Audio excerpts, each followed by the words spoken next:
Hello friends, எல்லாருக்கும் வணக்கம். இன்றைக்கி நம்ம ப்ரீமிக்ஸ் ரசப்பொடி பார்க்க போகிறோம். இதுக்கு நான் ஃபஸ்ட்டு வீடியோ எடுக்கிற ஐடியாவில் அப்புறம் தான் வீடியோ போடல ஞாபகம் வந்தது, அதனால் எடுக்கிறேன். இப்போ நான் துவரம்பருப்பு ஒரு 3 டேபிள் ஸ்பூன் போல் வறுத்து அடுத்து என்ன வறுக்கலாங்கிறது பார்க்கலாம். அடுத்தது ஒரு 2 ஸ்பூன் தனியா வரமல்லி இதை வறுத்துக்கிறோம். எல்லாமே ட்ரை ரோஸ்ட் தான் பண்ணணும். தனியாக வறுத்தாச்சு. அடுத்தது 1 டீஸ்பூன் போல் சீரகம் இதையும் வறுத்துக்கணும். இது எல்லாத்தையுமே மீடியம் ஃப்ளேமில் வச்சு வறுத்துக்கோங்க. ரொம்ப ஹை ஃப்ளேமில் வறுத்திங்கன்னா வறுப்படாது, வறுப்பட்டுடும், பட் வறுந்துருக்காது. அதனால் மீடியம் ஃப்ளேமில் வச்சு வறுத்துக்கோங்க. ஜீரகத்து கூடயே மிளகு போட்டுக்கலாம். ஒரு 3/4 டீஸ்பூன் போல் மிளகு போட்டுக்கோங்க. இப்போ ஒரு 7லேருந்து 8 காஞ்ச மிளகாய். இப்போது ஒரு கைப்பிடி கருவேப்பிலை. இப்போ பார்த்திங்கன்னா புளி, ஒரு நெல்லிக்காய், ஒரு மீடியம் எலுமிச்சம்பழம் சைஸ் எடுத்துருக்கேன். இதோட ஈரத்தன்மை போகிற அளவு கொஞ்சம் நல்லா வறுத்துக்கோங்க. இப்போ பார்த்திங்கன்னா எல்லாத்தையும் நல்லா வறுத்தாச்சு. இதில் பெருங்காய பவுடர் சேர்த்து அரைக்க வேண்டியதுதான். இப்போ மிக்ஸி ஜாரில் சேர்த்தாச்சு. பெருங்காய பொடி சேர்க்குறோம், தேவையான அளவு சேர்த்து ட்ரையாக அரைக்கணும். பார்த்திங்கன்னா நல்லா அரைச்சிட்டு வந்தாச்சு. இப்போ இதுக்கு ஒரு தாளிப்பு போட்டுடலாம். இப்போ கடாயில் வச்சு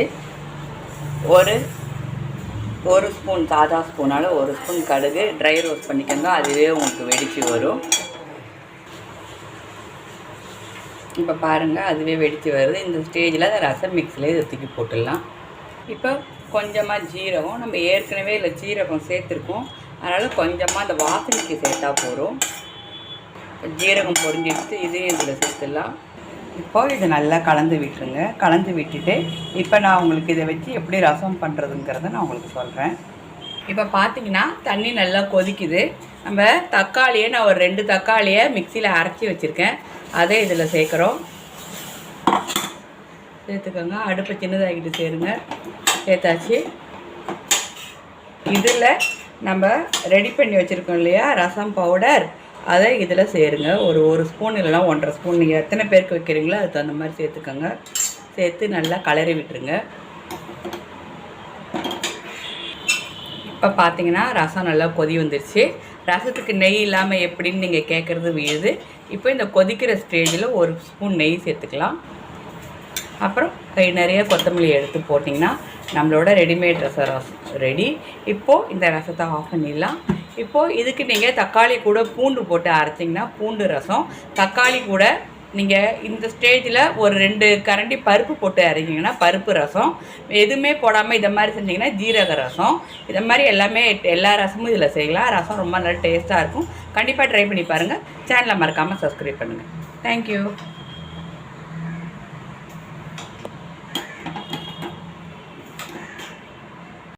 நான் இதில் ஒரு கரெக்ஷன் என்னன்னு பார்த்தீங்கன்னா, உப்பு முன்னாடியே சேர்த்துட்டேன், அது வீடியோ எடுக்கலை, அதனால் உப்பு சேர்த்துக்கோங்க. உப்பு நீங்கள் பொடியிலையும் சேர்த்து வைக்கலாம்.